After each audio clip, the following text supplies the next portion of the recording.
personne donc ne vienne te dire la grâce a été répandue, on peut vivre comme on veut parce que Dieu a déjà donné la grâce. Oui, il a donné la grâce, mais il n'a pas donné que la grâce, il a aussi donné son esprit. Si son esprit est au-dedans de moi, alors les œuvres de son esprit doivent être manifestes dans ma vie.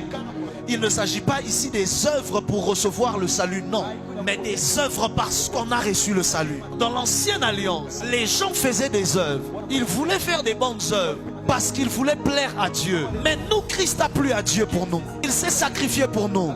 Mais s'il nous laisse comme ça, alors on va vivre une mauvaise vie. Alors il prend son esprit, il met au-dedans de nous pour que ce ne soit plus nos œuvres-là du passé qui vivent, mais que ce soit les œuvres de l'Esprit de Dieu qui soient manifestes. De telle sorte que ce que je fais, le bien que je fais, ce n'est plus pour être agréé par Dieu, mais le bien que je fais, c'est parce que Christ vit en moi.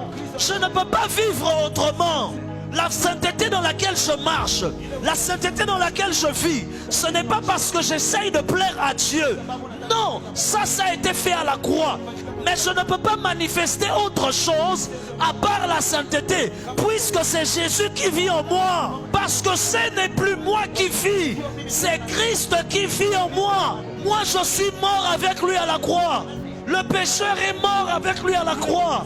Que personne donc ne vienne te dire la grâce a été répandue, on peut vivre comme on veut, on peut tomber dans les péchés parce que Dieu a déjà donné la grâce. Oui, il a donné la grâce, mais il n'a pas donné que la grâce, il a aussi donné son esprit. Si son esprit est au-dedans de moi, alors les œuvres de son esprit doivent être manifestes dans ma vie.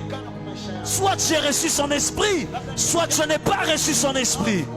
Et chaque jour, Paul a dit, je traite durement mon corps, afin que ce ne soit pas la volonté de ma chair que j'accomplisse, mais que j'accomplisse la volonté de l'Esprit de Dieu, qui est à l'intérieur et au-dedans de moi. Je prie ce soir dans le nom de Jésus, que alors que tu sortiras de ce culte, que tu ne vives plus selon la chair, que tu ne vives plus selon l'ancien homme que tu étais, que tu ne vives plus selon ton ancienne identité, mais que tu commences à vivre, à manifester la vie de Dieu.